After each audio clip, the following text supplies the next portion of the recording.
성령 하나님은 말씀의 영이십니다. 그분은 우리들에게 예수님이 가르쳐 주신 말씀, 예수님께서 우리에게 보여주신 말씀을 오늘날 우리 가운데 오셔서 각 사람에게 임하여서 그 말씀을 이해하게 하고 깨닫게 하고 그 말씀을 확신하여 믿고 순종하며 그 말씀대로 살아가게 합니다. 성령께서 이 말씀을 우리에게 가르칠 때에 성경에 이 기록되어 있는 이 말씀을 가장 중요시 여기시고 이 말씀을 토대로 우리에게 말씀을 깨닫게 하십니다. 그래서 성경에 담긴 이 말씀을 우리는 계시라고 부릅니다. 66권의 성경 안에 담겨 있는 이 말씀은 계시입니다. 이것을 다르게 말하면 지혜의 말씀입니다. 지혜라는 것은 감추어졌던 것을 성령으로 말미암아 드러낸 것을 말하는 것입니다. 이 지혜의 말씀, 이 계시가 성경에 다 담겨져서 이제는 더 이상 이 계시의 말씀의 은사는 없습니다. 성경이 기록되기 전까지는 기록되기 전까지는 계시의 은사가 있었지만 이제는 성경이 다 기록됐기 때문에 더 이상 계시는 없습니다. 그래서 우리는 어떤 분들이 계시를 받았다, 나는 새로운 말씀을 전한다 라고 할 때 우리는 그들을 악한 영으로부터 받은 비혹의 영의 가르침이라고 규정합니다.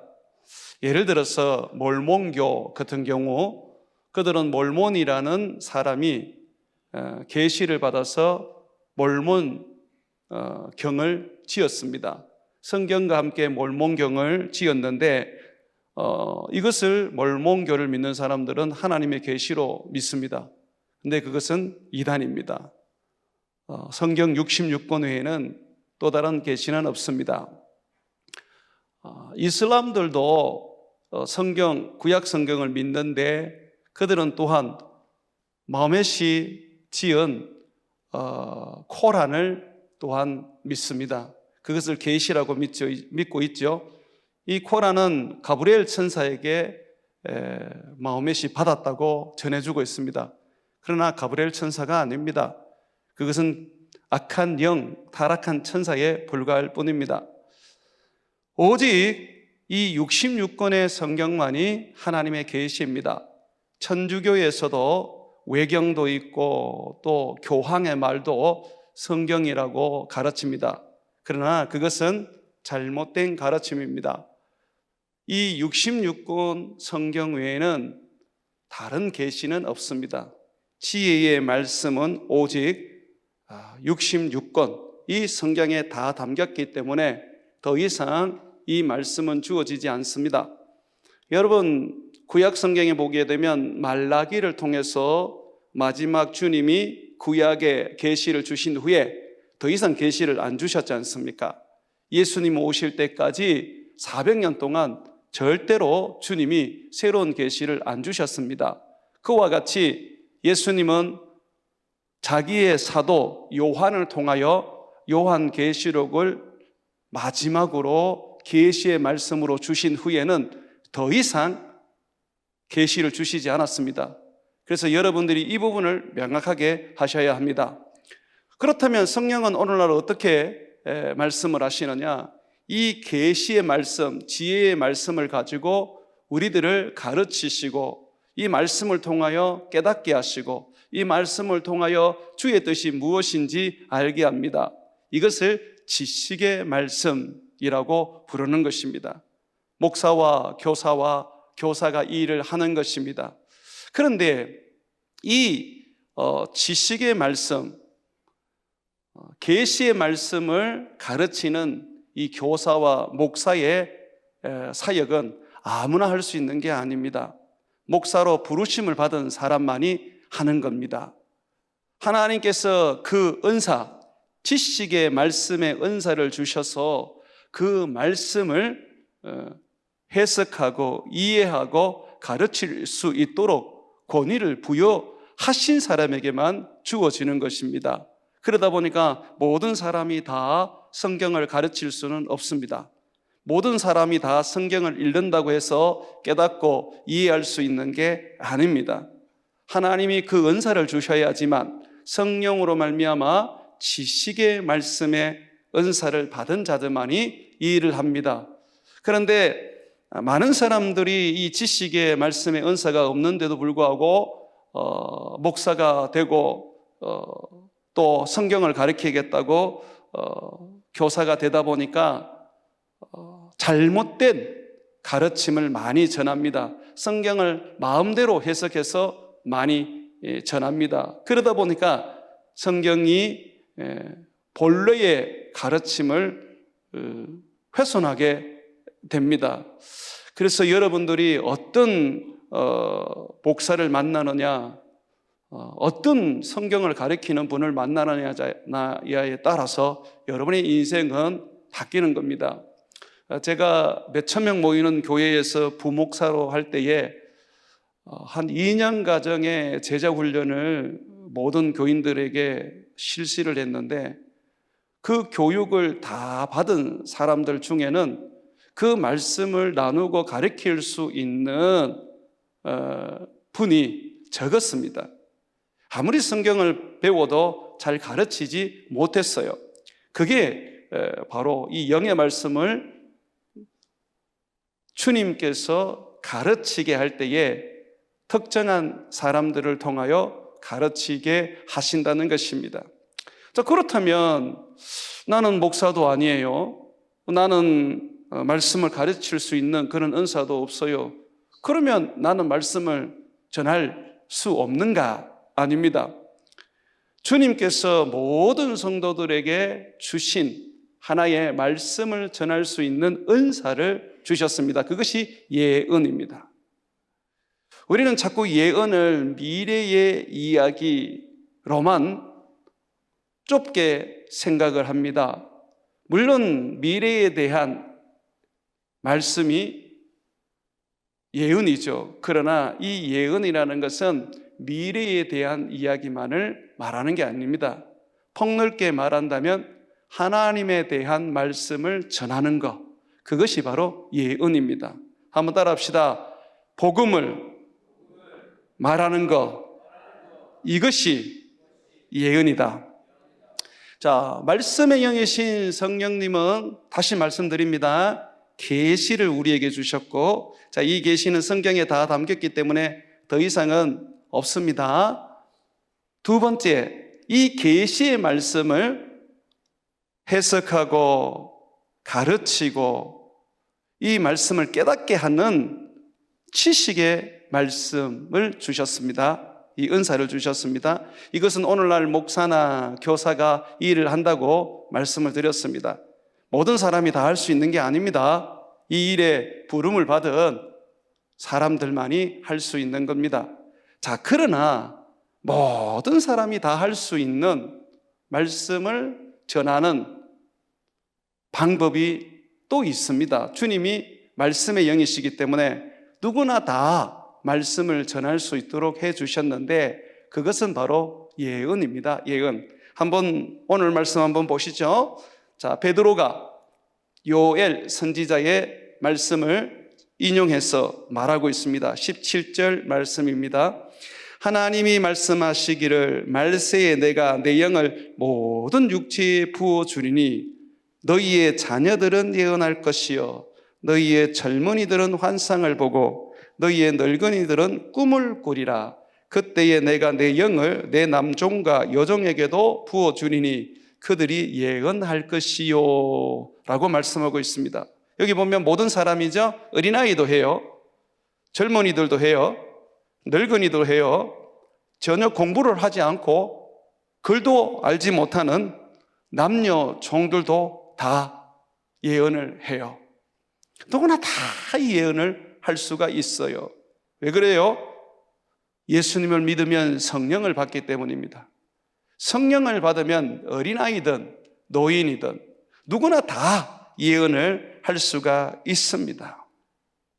그래서 오늘 제가 여러분들과 함께 이 예언의 말씀, 성령님은 또한 계시의 영이시고 지식의 영이시면서도 또한 모든 사람이 예수님에 대하여, 하나님에 대하여 말할 수 있는 예언의 영이라는 것에 대하여 오늘 함께 나누어 보도록 하겠습니다.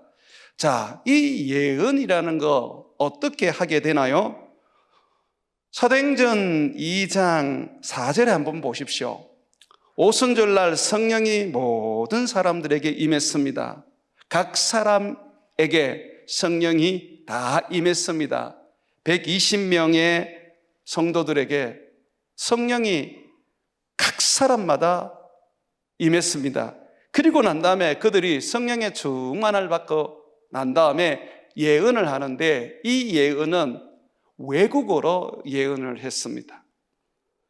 이 갈릴리 사람들이 자기의 말, 이 갈릴리 말 외에는 모르는데, 유다어 외에는 모르는데 성령이 임하니까, 성령이 충만하게 하니까 중국어로도 영어로도 스페인 말로도 막 이렇게 예언을 하기 시작했습니다. 하나님께서 드러내시고자 하는 말씀을 전하게 하셨습니다. 4절 한번 같이 읽습니다. 시작. 그들이 다 성령의 충만함을 받고 성령이 말하게 하심을 따라 다른 언어들로 말하기를 시작하니라. 아멘.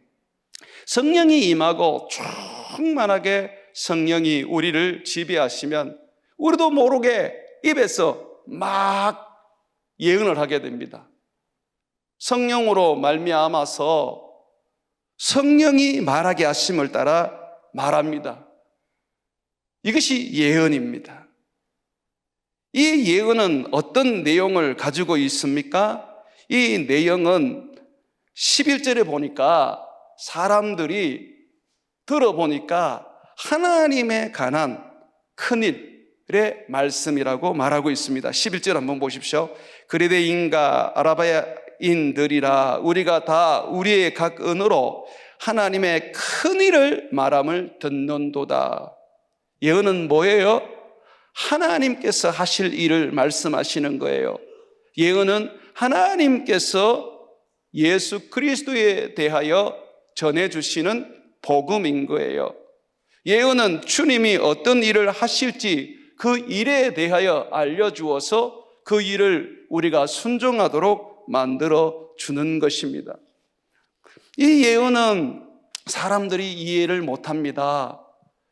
사람들은 그저 무당이나 주술사들이 어떤 황홀공석에서 미래를 말하는 것 정도로 여기고 있습니다. 그러다 보니까 우리가 하나님에 대해서 얘기하고 예수님에 대해서 얘기하고 장차 이 세상의 심판에 대해서 얘기를 하면 사람들은 놀라워하고 당황스러워할 뿐만 아니라 우리가 술 취했다고 헛소리를 한다고 조롱을 합니다. 들어보지 못한 이야기이기 때문입니다. 이 세상의 심판, 예수 그리스도의 구원, 하나님 나라, 예수 그리스도께서 하나님의 친아들로 이 땅에 성육신하신 것, 이런 이야기들이 사람들에게는 너무 우스운 이야기죠. 우스운 이야기입니다.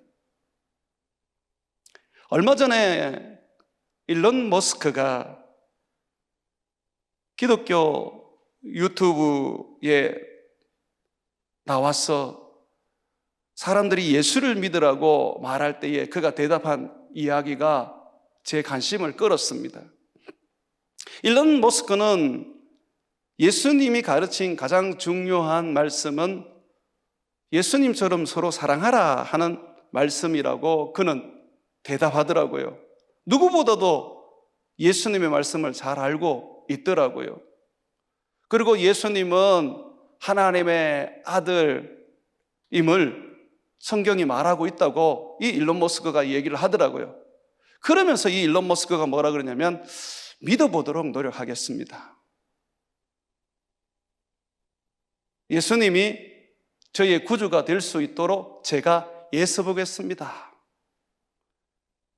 여러분, 사람들은요, 예수님의 그 생명의 말씀을 듣고도 믿지 않아요. 알아요. 예수님이 사랑하라고 했는 그 말씀이 어떤 내용인지, 하나님의 아들로서 이 땅 가운데서 왜 십자가에 못 박혀 죽었는지, 십자가에 죽으심으로 우리의 죄가 속죄받았다는 거 머리로 다 알아요. 그러나 이 일론 머스크는 믿지 않았어요. 믿도록 노력해 보겠다라고 그는 이야기를 했습니다. 사랑하는 여러분, 우리는 오늘날 많은 사람들에게 예수 그리스도에 관한 말씀을 전합니다. 이 땅의 심판과 하나님 나라의 구원을 이야기합니다. 그러나 사람들은 그 이야기를 듣고 고개를 끄덕끄덕하면서 좋은 말이죠, 그렇게 되면 좋겠어요 라고 반응을 하지만 실질적으로는 믿지 않습니다. 그러면 우리는 어떻게 해야 될까요? 믿지 않을지라도 우리는 끊임없이 그들에게 복음을 전해야 합니다. 이것이 성령이 우리에게 임하여 모든 사람들이 예언을 하고 복음을 전할 수 있도록 하신 목적입니다. 이 예언을 하게 되면 결국은 믿을 사람들은 믿게 되어 있습니다. 고린도전서 15장 24절과 25절에 보면 다 예언을 말하면 믿지 않는 자들이나 알지 못하는 자들이 교회에 들어와서 모든 사람에게 책망을 들으며 모든 사람에게 판단을 받고 그 마음에 숨은 일들이 드러나게 되므로 엎드리어 하나님께 경배하며 하나님이 참으로 너희 가운데 계시다 전파하리라고 말하고 있습니다. 예언을 들으면 안 믿는 사람들이 그 말씀을 듣고 반응을 합니다. 아, 내가 죄인이구나. 내가 예수님이 하나님의 아들인 줄 모르고 내가 모욕하고 비판했구나. 내가 이렇게 사는 것이 심판을 받을 일이구나. 아, 잘못됐구나 라고 하면서 그들이 스스로 깨닫고 주님 앞에 엎드려 경배하며 주님이 너희 가운데 계시다고 인정한다는 것입니다. 여러분, 복음을 듣고도 예수를 믿지 않으면 다른 어떤 방법을 통해서도 예수를 믿게 할 수는 없습니다. 이적과 기적이 일어나고 병이 고쳐지고 죽은 사람이 살아나도 안 믿습니다. 그것이 예수님의 가르침입니다. 주님이 우리에게 병도 고치게 하시고 귀신도 쫓아내게 하시고 이적과 기적을 행하게 하신 이유는 복음을 믿게 하려고 하신 것입니다. 그러므로 이 복음을 전했는데 사람들이 믿지 않는다면, 이 복음을 믿게 하려고 이적을 행했는데도 믿지 않는다면 그 사람은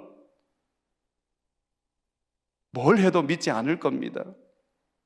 그런데 우리가 복음을 전했을 때 주님이 성령으로 말미암아 주시는 말씀, 예언을 쏟아냈을 때에 그 말씀을 듣고 사람들이 믿었다면 그 사람은 정말 예수님이 택한 양들입니다. 내 양은 내 음성을 듣는다 그랬거든요. 우리는 자꾸 사람들을 예수 믿게 하려고 복음이 아닌, 예언이 아닌 다른 방법으로 사람들을 교회로 데리고 오고 예수를 믿으라고 권합니다. 밥도 사주고 그 집에 가서 구전일도 좀 해주고 때로는 돈이 필요하면 돈도 빌려주고 뭐든지 그 사람에게 도움이 될 수 있는 일을 합니다. 선을 베풉니다. 그렇지만 그때뿐 결국은 대부분 사람들은 우리의 선한 행동으로 말미암아 예수를 믿지는 않습니다. 예수를 믿게 하려고 주님이 성령을 주셨고, 성령이 어린아이와 노인까지, 남종과 여종까지 임하여 예언하게 하신 것입니다. 착한 일을 해서 남을 도와줘서 내게 있는 돈으로 다른 사람들에게 베풀어서 예수를 믿게 할 것 같으면 예수님이 성령을 안 주시고 돈을 주셨지 않겠습니까? 착한 일을 할 수 있는 그런 능력과 그런 어떤 풍성함을 주셨지 않겠습니까? 그런데 베드로와 요한은 아무것도 없었어요. 성전 미문에 앉아있는 안질뱅이에게 적선을 해줄 수 있는 10원짜리 한 푼도 없었어요. 그는 말합니다. 금과 금은 내게 없지만 내게 있는 것으로 너에게 준다. 곧 나사렛 예수 이름으로 일어나 걸어라. 그랬지 않습니까? 아무것도 없다니까요.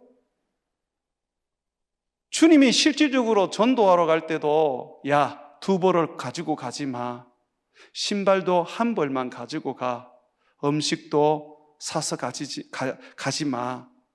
너희들이 어느 집에 들어가든지 그 집을 축복하고 그 집에서 주는 거 먹고, 그 집이 너희 말을 듣지 않거든 발에 먼지를 털어버리고 다른 곳으로 가라고 하셨습니다. 주님이 영혼을 구원하게 하기 위하여 주신 능력은 모든 사람이 전도자로서 사람들에게 복음을 전하여 그들에게 희망과 구원을 주시고자 하는 주님의 유일한 방법은 예언입니다.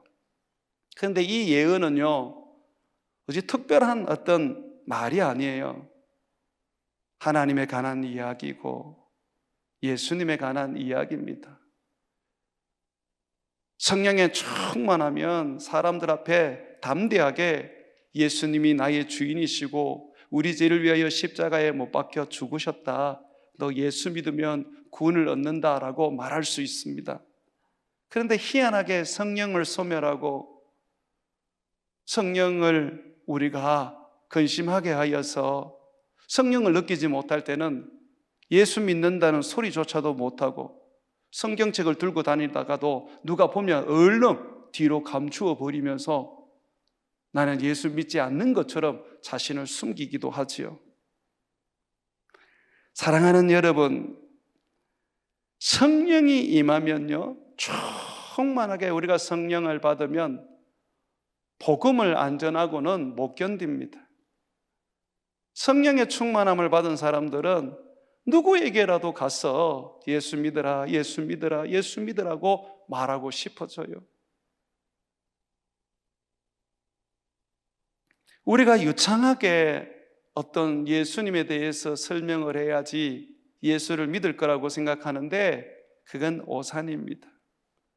우리가 성령으로 예언을 하게 되면 한마디를 얘기하더라도 성령으로 말하는 것이기 때문에 사람들이 그 말에 감동을 받고 그 말에 주님을 영접하게 됩니다. 1900년도에 최건능 목사님은 딱 4마디로 복음을 전했어요. 예수, 천당, 마귀, 치유. 4단어, 이 4마디. 그때 사람들이 그 이야기를 듣고 예수를 믿고 구원을 얻었습니다. 복음은 성령의 능력으로 정하는 것이지 사람의 지혜와 내가 가진 물질과 내가 할 수 있는 선으로 전하는 게 아닙니다. 물론 그게 도움이 되지요. 그러나 예수를 전하지 않고 어려운 사람 도와주고 내가 가지고 있는 걸 나눠주면 무슨 의미가 있습니까? 불교인들도 그렇게 살고 또 종교를 가지고 있는 다른 사람들, 종교가 없어도 마음이 선한 사람들은 다 그렇게 남을 도와주면서 살지 않습니까? 그런데 우리는 정말 남을 도와주려면 가난한 사람들에게 떡을 하나 주는 게 아니고요, 그들에게 예수를 전해야 합니다. 이 일을 하라고 주님이 우리에게 예언을 주신 것입니다. 자, 이 예언은 우리 주님께서 오늘날 세 가지 형태로 나타나게 합니다. 하나는 말로 예언하고, 하나는 꿈으로 예언하고, 하나는 환상으로 예언하게 하십니다. 다시 여러분 사도행전 2장 17절 한번 보세요. 하나님이 말씀하시기를 말세에 내가 내 영 성령을 모든 육체에 부어주리니 너희의 자녀들은 예언할 것이요, 말로서 복음을 전합니다. 그리고 너희의 젊은이들은 환상을 보고, 보십시오, 말뿐만 아니라 환상을 보는 거예요. 환상. 그런데 이 환상이 뭐라고요? 예언이라는 거죠. 그러면 이 본 환상을 사람들에게 전하면 되는 것이죠. 또 너희의 늙은이는 꿈을 꾸리라 그랬어요. 세 번째 예언은 꿈입니다. 여러분 꿈 많이 꾸죠? 그런데 여러분 꿈 중에는 예언이 있다는 겁니다. 모든 꿈이 다 예언은 아닙니다. 그러나 분명한 것은 하나님께서 여러분 꿈 가운데에 예언을 주십니다. 요셉이 꿈을 꿨는데 자기 볏집단이 있고 형들의 볏집단이 있었습니다. 그런데 형들의 볏집단이 자기 볏집단을 향하여 절을 했어요. 요셉은 이게 무슨 꿈인지 이해를 못했습니다. 그런데 그 꿈은 예언이었습니다. 나중에 요셉이 이집트의 총리가 되었을 때 형들이 그 앞에 무릎을 꿇고 절할 것이라는 예언이었습니다. 하나님은 꿈으로 자기의 말씀을 전하십니다. 솔로몬도 꿈으로 하나님을 만났죠. 예수님의 아버지 요셉도 꿈에 가브리엘 천사가 현몽하여서 예수님의 탄생을 말해 주었습니다. 말로만 하나님께서 성령이 임하여 말로만 우리에게 예언하는 것이 아니라 환상도 보게 하시고 하나님께서 때로는 꿈도 꾸게 하신다는 겁니다. 그래서 여러분 이것을 다 인정하고 받아들여야 돼요. 제가 여러분들을 가르치면서 하나 실수한 게 있어요. 교회를 세우면서 너무 은사적으로 내가 가는 것을 막기 위해서 성경 말씀 외에는 제가 여러분들이 마음에 두지 못하도록 했습니다. 그러다 보니까 방언하는 분들이 방언을 절제하게 되고, 또 어떤 분들은 환상을 보지만은 그 환상을 별스럽지 않게 여기기도 하시더라고요. 근데 그것이 좋은 신앙이 될 수도 있지만 한편으로는 여러분들이 성령의 예언을 놓치기도 합니다. 바울도 하나님의 음성을 듣는 사람이었습니다. 그런데 바울은 하나님의 음성으로만 하나님의 뜻을 다 분별하지 못했습니다. 2차 선교 여행을 아시아에 가서 열심히 하는데 아무리 복음을 전해도 사람들이 믿지 않고 핍박과 환난만 있는 겁니다. 성령님이 자꾸 막으셔요. 복음을 못 전하도록. 그래서 어디까지 그가 쫓겨났느냐면 저기 드로아까지 쫓겨난 거예요. 근데 그때에 환상이 보이는 거예요. 마게도냐 사람이 환상 중에 나타나서 어서 와라, 어서 와라, 우리를 도와달라 하는 그 환상이 보이는 거예요. 그때서야 바울이 성령님께서 유럽으로 가서 복음을 전하라 하시는구나 라는 것을 깨닫고 인정해서 유럽으로 넘어가게 됩니다. 그래서 처음 세웠던 유럽의 교회가 빌립보 교회입니다. 주님이 말로만 다 바울에게 알아먹고 이해하고 인도하실 것 같으면 굳이 환상을 보여줄 이유는 없지 않았겠습니까? 주님은 이토록 우리가 말로 깨닫지 못할 때는 환상을 보여주시고 때로는 꿈도 보여주시는 것입니다. 이번에 제주도 갔는데 제게는 참 좋은 시간이었습니다. 영적으로 많이 회복되는 시간이었고 우리 제주도 센터에 늘 오셔서 훈련받고 예배드리는 X국의 목회자들을 위하여 기도하며 그 센터를 위하여 제가 기도로 하나님의 은혜를 심을 수 있는 헌신의 시간이었습니다. 기도하고 거기에서 이문남 목사님과 함께 많은 이야기를 나누면서 저도 도전을 많이 받았습니다.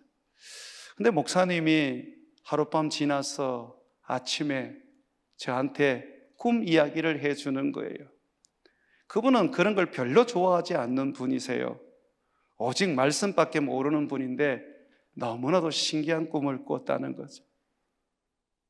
너무 생생해서 자기가 마치 그게 실제적으로 일어난 것처럼 느껴진다는 겁니다. 그래서 꿈 얘기 한번 해보라 그랬더니 온 세상이 캄캄한 구름에, 검은 구름에 둘러싸여 있는데 공포스럽더라는 거죠. 근데 사람들은 자기들이 흑암 아래 있다는 걸 아무도 모르더랍니다. 오직 이문남 목사님 혼자만 공포를 느끼고 두려움을 느꼈다는 겁니다. 그런데 이 캄캄한 구름 가운데에 어느 한 부분이 뚫려서 빛을 비추고 있더랍니다. 그래서 거기에 가서 그걸 쳐다보는데 구름 뒤의 모습이 환하게 보이더래요. 예수님이 온 성도들을 거닐고 구름 뒤에 강림하시더래요. 모두가 예수님과 함께 다 강림하고 이제 곧 있으면 이 구름이 거치지기만 하면 이제 드러나는 거예요. 그리고 난 다음에 보니까 곳곳에서 구름 아래에서 빛이 번쩍번쩍하면서 사람들이 하늘로 올라가더라는 겁니다. 자기도 이제 예수님이 오셨구나, 이제 들림받을 때구나 생각하고 무릎을 꿇고 주님 앞에 엎드려 기도했답니다. 그런데 자기는 데리고 가지 않으시더래요. 왜 자기는 안 데려가나? 나는 구원받지 못했나? 라고 생각하는데 너는 아직도 복음을 전해야 된다. 더 많은 사람들이 구원을 얻어야 한다. 너는 내가 가까이 왔다는 것, 사람들이 곧 돌림받아 공중에서 나를 만나게 될 것이라는 것을 알려라. 핍박받는 너희 동포들에게, 억압과 무서운 환난 속에 고통스러워하는 너희 교인들에게 알려라 라고 하더라는 겁니다. 그러면서 그 목사님이 얘기하는 것이 구름 안에 이렇게 봤을 때에 하늘에 있는 들림받은 성도들에게는 모두가 다 상처가 있더랍니다. 한 사람도 빠짐없이 그 상처를 가지고 있더라는 겁니다. 예수를 믿음으로 말미암아 받는 환난과 핍박이 지금 중국은 얼마나 심합니까? 그 모습이 보이더라는 거죠. 여러분, 그것이 개꿈일까요? 예언일까요? 그건 쉽습니다. 바울은 기록된 말씀 밖으로 넘어가지 마라 그랬어요. 성경에 기록되어 있는 이야기라면 예언입니다. 여러분, 마태복음 24장 보십시오. 예수님의 재림을 그대로 말하고 있습니다. 이문남 목사님을 통해서 주님은 꿈을 예언으로 삼아서 예수님이 이제 곧 오신다는 것을 알려주셨습니다. 그리고 예수를 위하여 핍박받고 환난받는 사람들이 천국에 들어갈 것임을 말씀해 주셨습니다. 우리가 믿음을 끝까지 지켜야 됩니다. 마음을 세상에 뺏기지 마십시오. 못 먹어도 병들어도 직장에서 쫓겨나도 기죽지 마세요. 우리는 우리가 갈 영원한 나라 천국이 있습니다. 저도 어제 꿈을 하나 꾸었습니다. 저는 꿈으로 예언을 많이 받는 편입니다. 아내와 결혼을부터 시작해서 적지 않는 꿈을 통해서 하나님이 말씀을 주십니다. 그런데 제가 목사가 되고 난 다음에, 제가 말씀에 목숨을 걸고 난 다음에 사실 모든 꿈들을 그저 대수롭지 않게 흘러버립니다. 어차피 성경에 있는데 뭘 내가 이런 걸 신경 쓸까 하고 그냥 던져버리죠. 근데 그런 것들이 최근에 들어서 기도하면서 제가 성령의 역사를 많이 제한했구나 하는 회개를 하게 되었습니다. 주님은 지금도 말씀과 함께 그 말씀 안에서 우리들에게 환상도 주시고 꿈도 주시고 여러 가지 은사를 통하여 우리로 하여금 성령으로 살고 깨어있기를 원하는데, 너무 제가 그냥 말씀 외에는 다 우습게 여겼던 것이 참 회개가 되더라고요.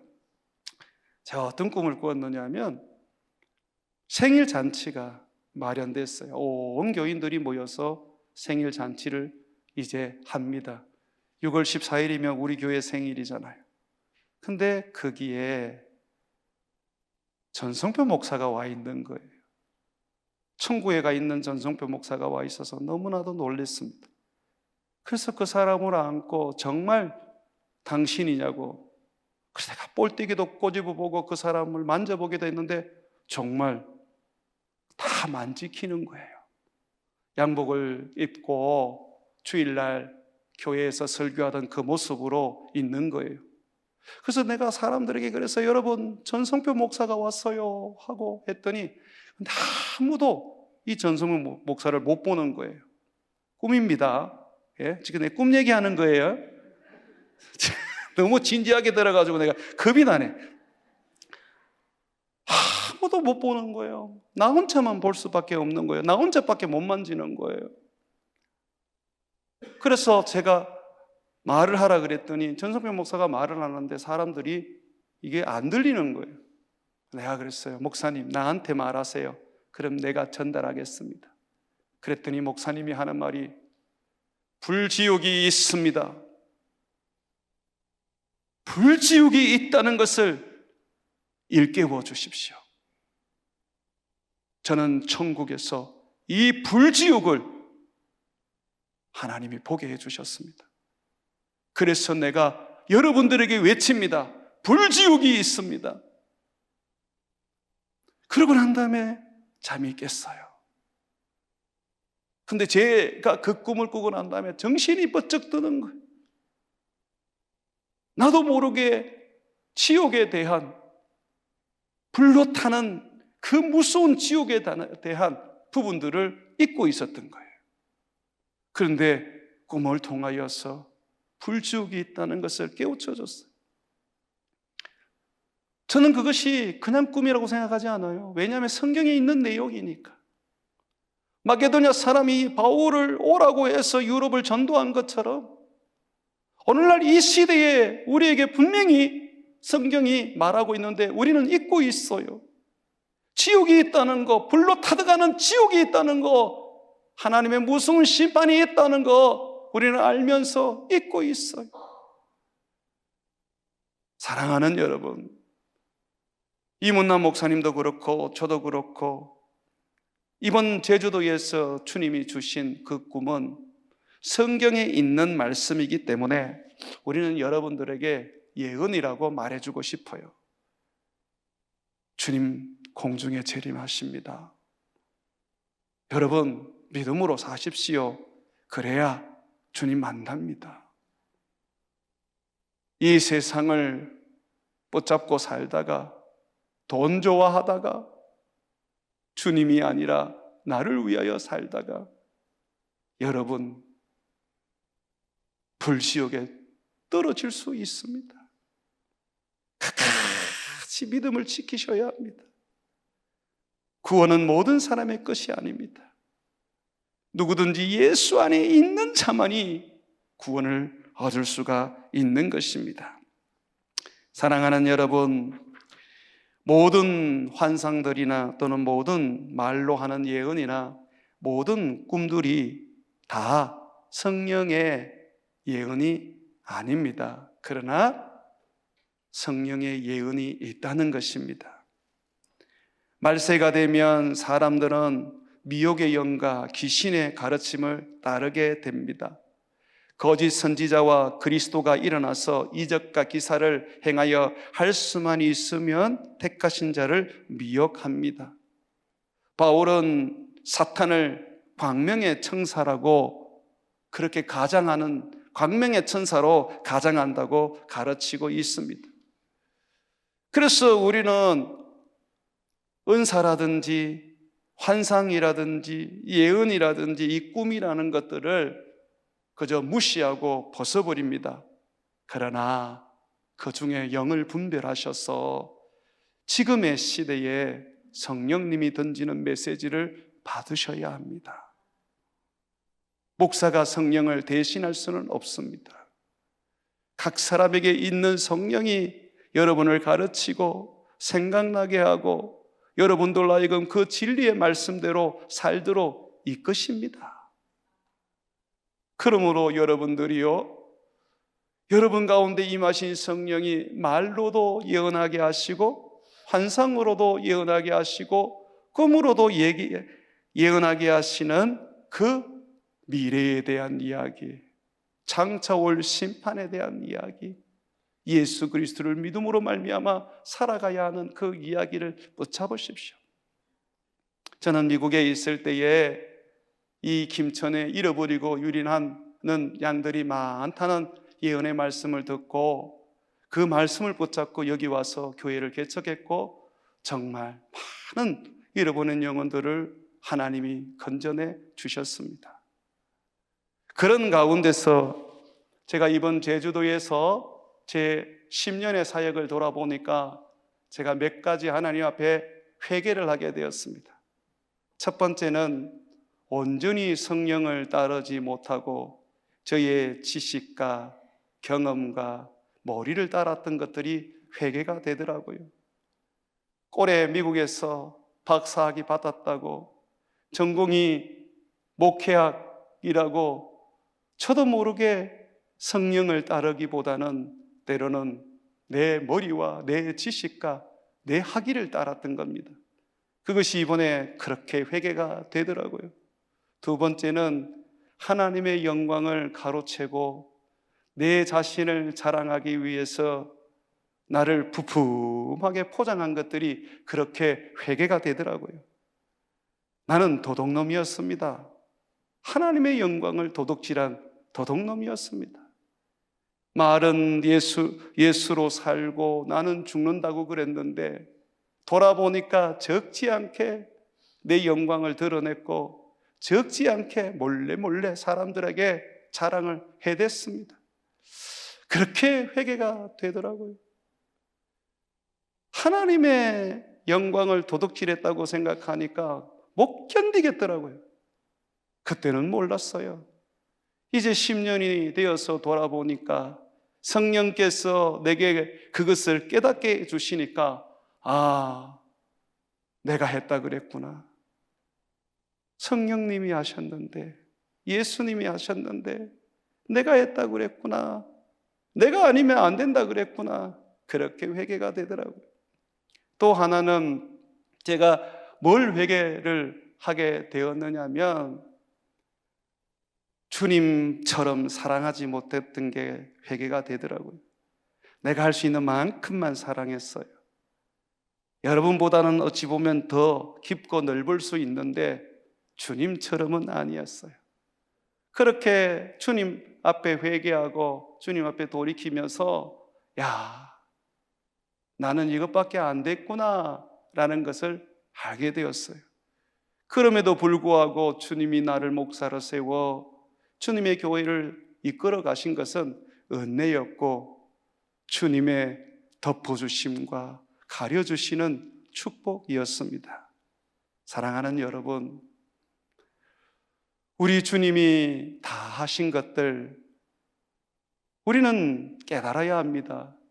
말씀을 통하여 깨닫고, 때로는 기도를 통하여 깨닫고, 때로는 말로 예언을 해주실 때에 깨닫고, 꿈으로도 환상으로도 깨달아야 합니다.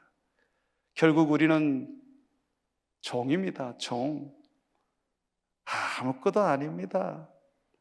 주님 앞에 섰을 때에 착하고 충성된 종이란 소리를 들을지, 악하고 게으른 종이라는 소리를 들을지, 우리는 그 두 소리 중에 하나를 듣게 될 것입니다.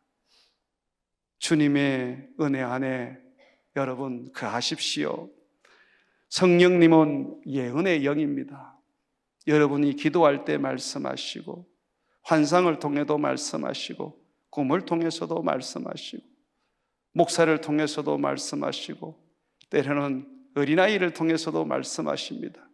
그러므로 그 말씀 앞에 여러분들이 그것이 성경의 말씀이라면 순종하고 받아들여서 겸손하게 주님 앞에 무릎을 꿇고 우리 주님 오시는 그날을 바라보고 사모하는 저와 여러분 되시기를 주의 이름으로 축원을 드립니다.